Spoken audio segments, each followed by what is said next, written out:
It seemed like we had a lot of things in common. She said he was a very kind person. He loved animals. He was an EMT and he saved people's lives. He seemed to be pretty self-aware of his problems. Someone who had a sense of humour and enjoyed life despite all of its slings and arrows. She says, I know there were warning signs. I just never saw them. Welcome to Extraordinary Stories Podcast.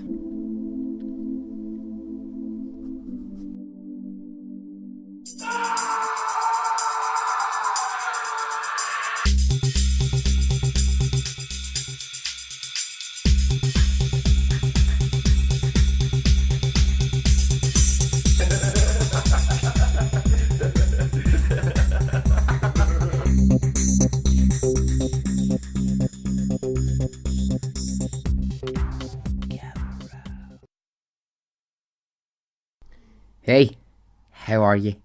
Are you well? Are you good? I am. Thank you very much if you got in touch about the Buford the Bull episode at the weekend, and lots of you did, so thank you very much.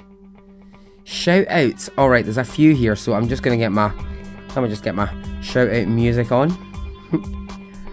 Okay, so we're going to start with Annika T. Thanks for your email. Annika is Scottish, but she's living in Germany at the moment. Nice to hear from you. April Pascarella. You came to me on Facebook and you asked me for a shout out, so here it is. A very pleasing name to say that, April Pascarella.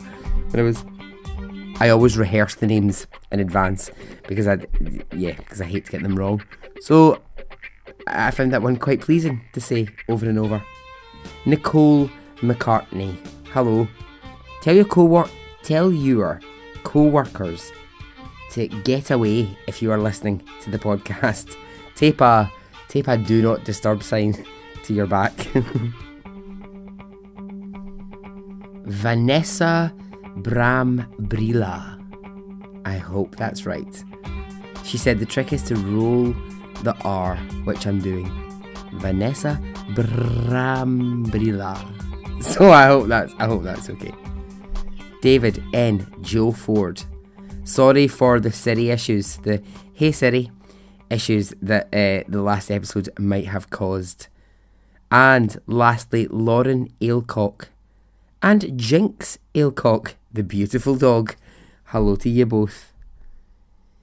Now, we need to just talk before I get into the episode about the absolutely fantastic drawing that Mia November did of me, and it depicts the podcast.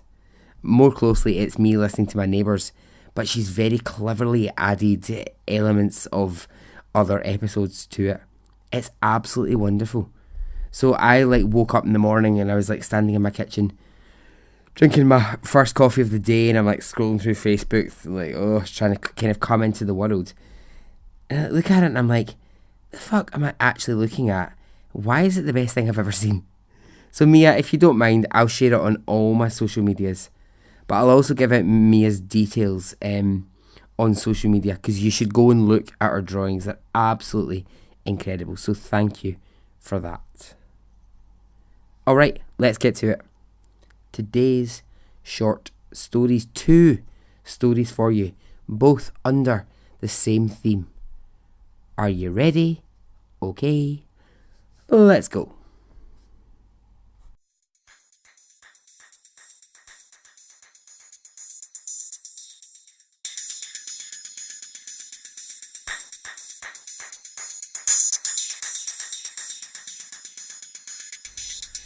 Story 1. We are in Las Vegas, and the man and the woman that we need to know are 25-year-old Cody Virgin. Quite the surname. Let me assure you, he's not a virgin. So we've got Cody Virgin, and we've got his girlfriend Natalie. So they've been together now for a couple of years. Natalie's roughly the same age as Cody, so they're both mid-20s. They have that thing that some couples have, which is that they work in the same place together. I realise that for some couples that would be the idea of absolute hell. For others, I think that's if you can do that, if you can get through that day with your partner and then come home and be with your partner, good on you. I admire people that can do that. I'm not saying I couldn't. I'm just saying I just think it must be intense if you spend all day, every day with your partner. Anyway, Cody and Natalie, they worked in a correctional facility in Arizona. They were both officers within the facility. So they get very much described as a young couple in love. They are described as inseparable. People will say they adored each other. So one evening, Cody is on Facebook and he gets a friend request, and it's from someone he doesn't know. It's from a woman called Paige Woods. But when he clicks into it, do you know the way that when you click into a friend request, it tells you how many mutual friends you've got? So he sees that they've got mutual friends. So he thinks, well, okay. And he goes ahead and he clicks it. So he accepts Paige Woods as his friend. Now, this is where Cody goes down a silly path, a dangerous road. Paige starts to comment on lots of his pictures, saying, I think you're really handsome, that's a really nice photo of you, you look like you're really interesting, and he's really flattered. Cody is incredibly flattered that this woman he doesn't know is commenting on his pictures. And so he starts to respond to some of the comments. I'm just going to interject this.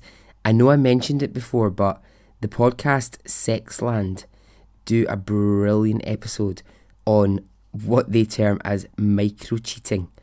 And it's really worth listening to because it's all the things that like are the traps of the sort of modern day social media and the internet and all those things. And it's like, actually, if you're interacting with someone through Facebook that you maybe shouldn't be, in a way that maybe crosses a line, could it be deemed as cheating? So they just sort of open that up and question it. So yeah, that's an interesting episode to listen to. So yeah, so Paige and Cody, they're chatting back and forth on Facebook, okay? But it's about to change up a gear. Paige, the mystery woman, she suggests that they meet face to face. Now remember, Cody is in a relationship with Natalie quite happily, but he's finding Paige quite hard to resist. So he agrees to go and meet her face to face. And now where does Paige suggest that they meet? Well, the Arizona desert. Some place in the Arizona desert, miles away from anywhere. Now I feel an alarm bell would be ringing at this point. And I don't know why Cody didn't think an alarm bell should be ringing. I wonder, so when I thought about it, I was like, I wonder if he thought possibly if I go somewhere that's remote and it's not a public place, then there's less chance of me getting caught. I'm not sure. I just wonder why, I don't know. Or maybe he was just horny enough that he was actually happy to meet anywhere that she suggested. But it's a really dangerous part. Now he doesn't live far away from it, so he's not he's not a stupid guy. He knows this is a pretty dangerous part of the desert. It's a bit where lots of drug trafficking goes on. But the sort of common thing that people will say who live around there is be armed when you go there because you're going to run into some shit at some point. Anyway, all that aside, he heads off to meet Paige. They agree the night, and off he goes. So the night passes, and in the following morning, some of Cody's family members are trying to get hold of him on his phone, and they can't reach him. His phone continually keeps going to voicemail, and he hasn't checked in with anyone to say where he is. So this is peculiar, but he lives with Natalie, his girlfriend. And I'm not sure where she thinks that he is, because he's been out all night. But I don't think that at this point she really thinks that anything is wrong. It's up to now other members of Cody's family who begin to slightly panic. Police are called by Cody's family, and they immediately jump into action.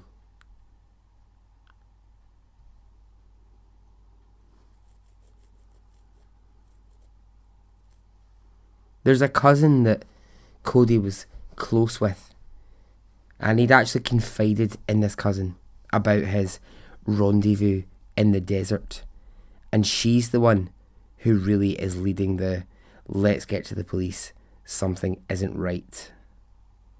He had said to her, oh, I've met this girl Paige online, I'm going to go and meet her. So the cousin's got this information. So armed with this, she goes to the police and she says, look, you need to go on Facebook and you need to start looking for this girl called Paige. If you look through his Facebook, you'll find her. So the police start an actual physical search. They go out to where they think that Cody might possibly have gone on that evening, and at the same time the family begin their own Facebook search. So after some digging around, some searching, you know what it's like on Facebook when you're trying to find somebody, you know, that trying to find that person you used to go to school with years ago, and you're like, I wonder what they're up to now. Or trying to find that ex, I wonder what they look like now. They did a bit of that. They find the name Paige Woods, but the profile has disappeared. No search for Paige Woods is appearing. What they do find is a link to another profile called Brittany Jean. So everyone's a bit confused. Like, who the fuck is Brittany Jean? Because he's been talking with Paige Woods. Who's Brittany James? What's going on here?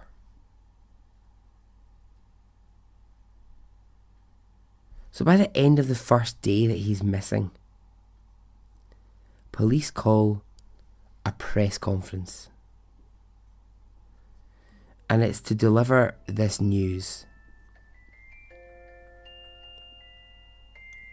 Cody's car has been found completely abandoned in the desert.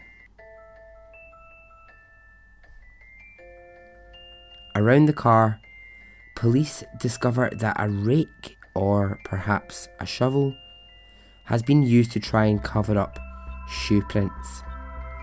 The sand has been thoroughly shaken up to avoid shoe prints being found. Also, and this is chilling in that press conference, the police officer announces that there was some blood found at the car.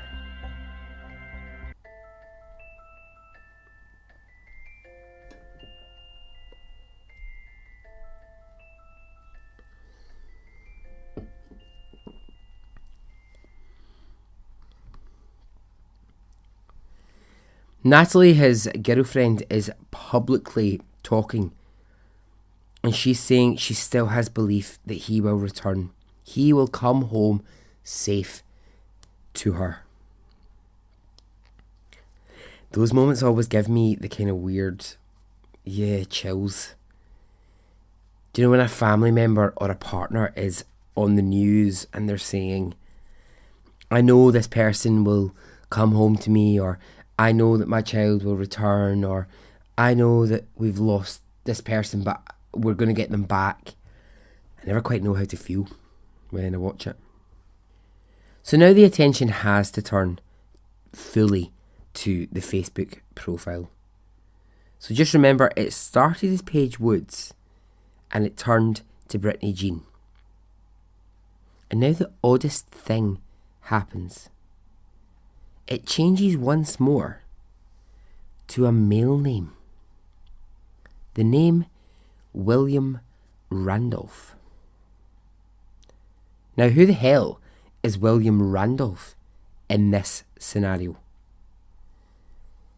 Well, he's a 26-year-old man from Arizona. So William, it's discovered, has been posing as Paige to lure Cody to the desert. But how the hell did he even know who Cody was? Did he know? Or was he just targeting random men? Did he enjoy the practice of catfishing and luring people to the desert? And the most important question, really, and this is the big question that's going to cause all the problems. Does anyone else in this picture know William Randolph? Yes. One person knows him very, very well. And that's Cody's girlfriend, Natalie. Because William Randolph was Natalie's ex-husband.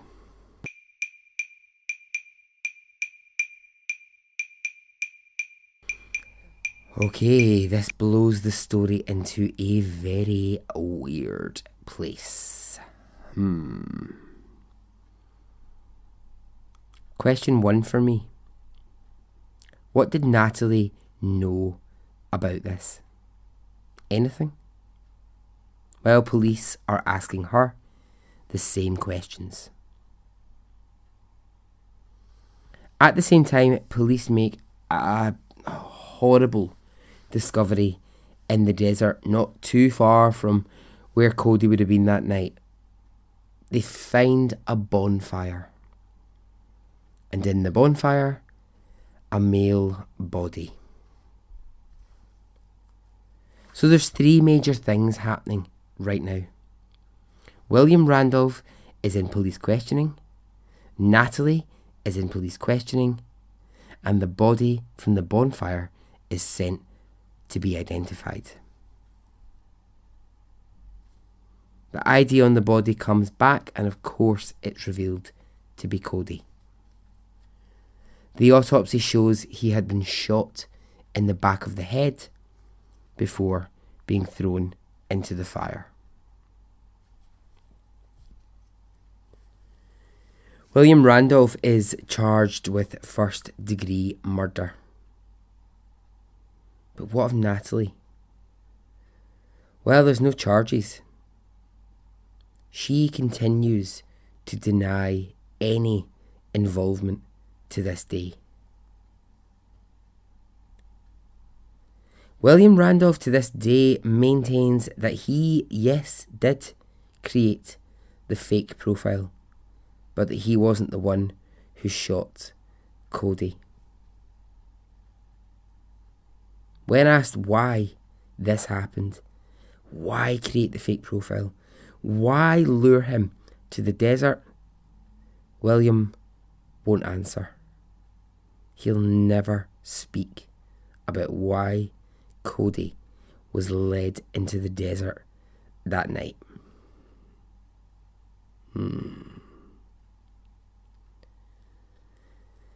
I think there is so much more to this story than we will ever know. And what it makes it really difficult to have a solid opinion on what Natalie's involvement in this story is. There's people at the time who will say Natalie was fully intending to get back together with her ex-husband and she needed Cody out of the way. She needed him out of the picture because then she could just go back to her ex-husband and they could live happily together. But neither Natalie nor William will ever confirm that.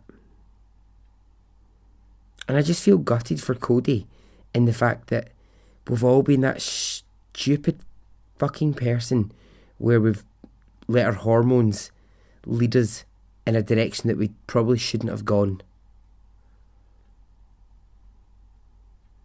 And it's just a tragic end. And it's a really, I hate this, but it's a really unsatisfying end. It's a great story, but it's an unsatisfying end because I just don't think we'll ever know the real truth there. Because if the police can't find anything to charge Natalie with and William won't speak, how are we ever going to know the truth? Okay. That ends story 1.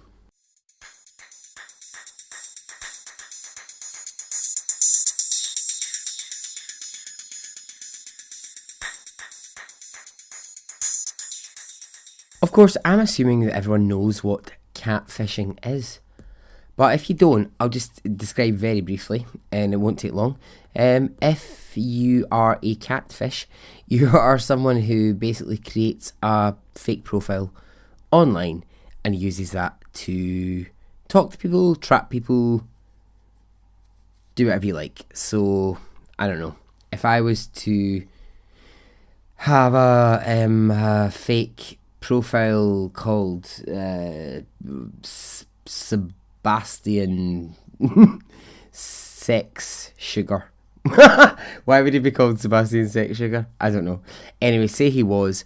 Well, what Sebastian Sex Sugar could do is he could go and create a Facebook, Twitter, Instagram, Snapchat, whatever the hell you like, and then basically just create havoc by talking to people, building relationships, and actually the entire thing would be being engineered by me. Don't worry, there is not a Sebastian Sex Sugar out there in the world roaming who's about to send you a Facebook request, I can assure you. But anyway, that's basically a really bad, but I hope clear explanation of what catfishing is. Alright, story 2. Similar, but a little less burning bodies in the desert. So, we're in Los Angeles, early 2000s, and we're with a woman called Paula Bonham. So Paula was married, but unhappily. And she used to go on lots of different message boards for a TV programme that she really loved called Deadwood. I've never seen it. So, on here, she is chatting away, and she meets a woman called Jana St. James, and they start to chat. They chat back and forth about the TV programme, they chat back and forth about life, and Paula explains that she's in a marriage that she's not very happy in, and she'd really like to meet someone. And Jana says, "Hey, I have the perfect person for you. I know someone who would be great for you. He's a friend of mine. I think what I'll do is I'll introduce you both online and you can start chatting and see how it goes." And Paula thinks, brilliant, this sounds good to me. Jana says he's a firefighter, he's handsome, and he's just the loveliest guy. His name is Jesse Jubilee James. What a name. Jesse Jubilee James. JJJ. So they get introduced and they get on like a house on fire. See what I did there? He's a firefighter. I said house on fire. Oh, Oh my god, get me my own stand-up show. Oh, that was so bad. It was such a dad joke. That was actual shit. Ah, but at least I kind of made myself laugh. Pretty soon they are deep in conversation, daily. And then this goes on. Their daily conversation, it goes on for months. Paula and Jesse, they're sending each other love letters. They are posting photos to each other. They're sending gifts to each other. Paula says of Jesse, seemed like we had a lot of things in common. He was a very kind person. He loved animals. He was an EMT and he saved people's lives. He seemed to be pretty self-aware of his problems. Someone who had a sense of humour and enjoyed life despite all of its slings and arrows. I know there were warning signs, I just never saw them. During this time, Jesse is so keen on Paula, and bear in mind they haven't met, this is all online, that he starts to connect Paula with his family. So she would be talking to Jesse and he'd be like, here's my sister, have a conversation with her. So Paula would be like, okay, right, hello sister, have a chat with her. She would get emails from Jesse's family. So she'd all these like Jesse's family members contacting her all the time, being like, oh, it's really nice to hear that the two of you have met online and you're getting on really well. So the time comes when Jesse turns around and he says to Paula, leave Los Angeles and come and live with me in Colorado. A big move for someone you've never met. So she thinks about it and she says, okay, yes, this will happen, but we'll do it in a few months. Now they're talking all the time. They're talking like late night on the phone into the early hours. They're still sending each other things all the time, gifts. And I mean, yeah, it does sound like a slight imbalance here in the gifts. So Paula is sending to Jesse things like iPods, DVDs, wine, and she was also sending gifts to the family. Jesse explained at one point that he has a young son. So Paula starts sending the young son gifts. She's sending jewellery. So that's all fine. What are the kind of gifts that Paula is receiving from Jesse? Well, she gets a kazoo. At first, a small piece of plastic to make a funny noise through. Then she gets a rubber duck with a firefighter's hat. I'm sorry, I'd be fucking livid. I've sent you an iPod and you've sent me a rubber duck. Are you having a laugh? I mean, I'm not a materialistic person. I am not in any way materialistic. But I'm making fun of the act that it's just, she's sending things that are actually like proper monetary value. And he's sending back like shit plastic. Everything he sends back is plastic. There's a definite financial element to this. I mean, he does send some quite nice, sweet things. Yes, there's a piece of wood in which he's carved their initials. That's sweet. That's lovely. So when she's sending these gifts, Jesse's family would phone and they would say, oh, thank you so much for the necklace you sent me. Thank you so much for that expensive bottle of wine that you sent to me. So what about the woman who originally introduced them? Jana St. James. Well, her and Paula, they're still chatting online. And Paula is, of course, really grateful that Jana was the one who set them up. She's the one who introduced her to Jesse. So any thoughts of Jesse not being real, they seem ridiculous. Because we're in a deep conversation now where she's going to move to Colorado to live with him and she knows his family really well. They're talking all the time. But as she's preparing to move, a tragedy strikes. One day Paula receives a phone call from one of Jesse's sisters to say that he's dead. He died of liver cancer. So Paula is, of course, in complete shock. Hearing this, completely devastated, she goes to Colorado. And when she gets there, one of Jesse's close friends is there to meet her. Paula goes on long walks around the places that she's told were all of Jesse's favourite spots. And she talks to the friend at length about how devastated she is. Paula returns home to Los Angeles and she starts to think it all through.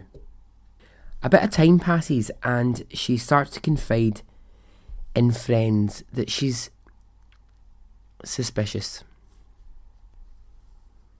Having been through this very long process, she's starting to doubt if Jesse was ever actually real. But how could he not be? As I said, the gifts, the phone conversations, the conversations with his family. So she keeps in her mind coming back to the woman who introduced them, Jana. She reaches out to Jana with some questions, but she gets no response. But she doesn't give up. She persists in trying to contact Jana.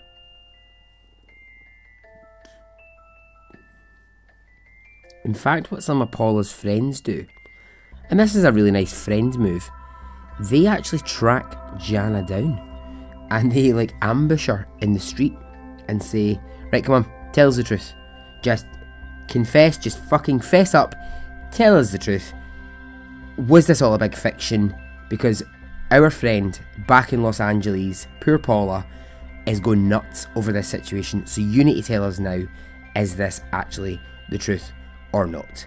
And Jana just kind of worms her way out of it and says things like, I never meant to hurt anybody and I never really wanted to ever cause anybody any harm. And she's all a bit passive about the situation, which is just fucking annoying. So Paula, so confused, so angry, begins to work out. She pieces it all together and she realises that actually Jana has played the role in this horrible play of all the characters. She'd been Jesse on the phone. She had been the relatives. She sent the gifts, the letters, the photographs. Why? Well, that is a mystery. How?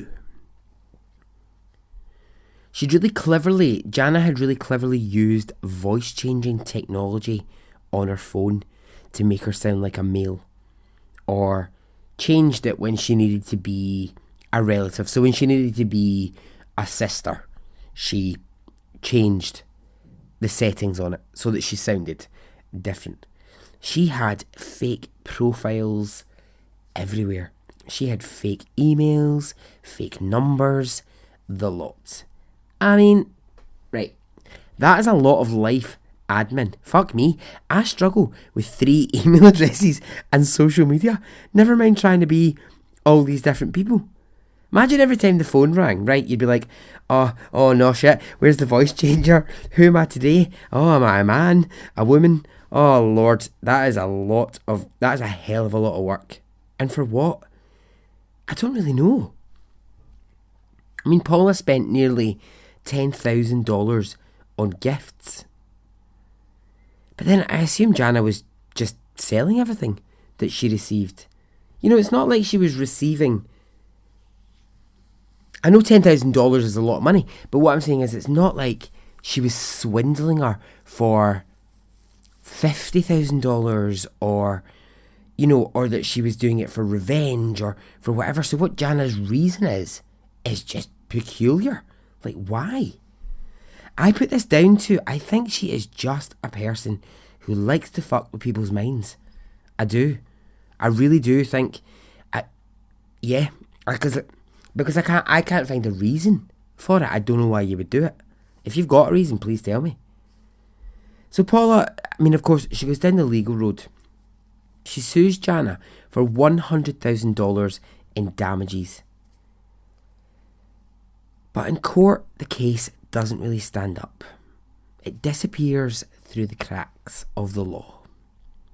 It's sad, but it does. The law just kind of can't really uphold it.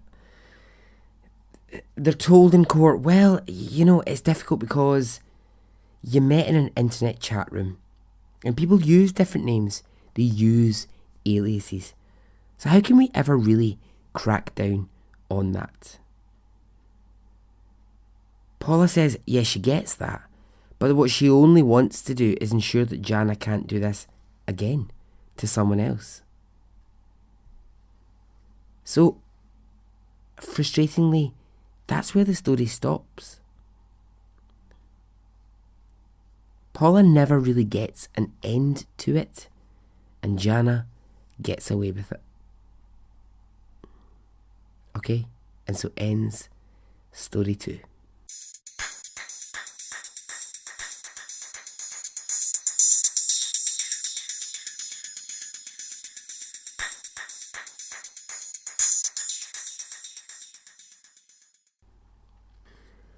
Okay, folks, there's some crazies out there on the internet. Beware. Stranger danger. Okay?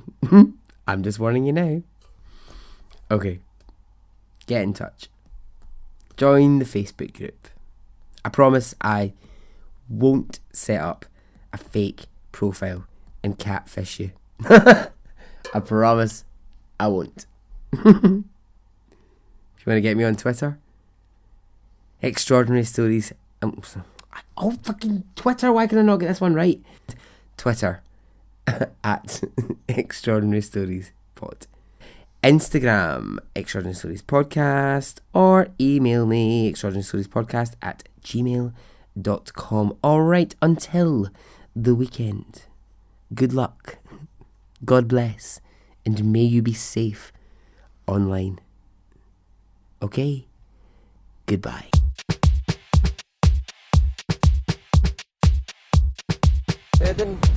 It didn't affect me really one way or the other.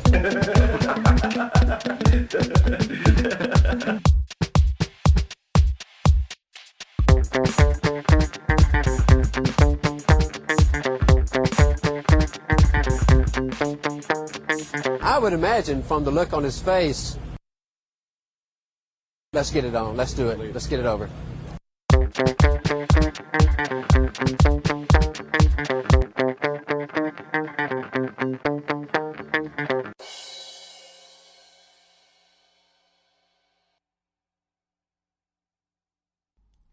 Fucking twat. Fucking twat. Let's get it on, let's do it, let's get it over.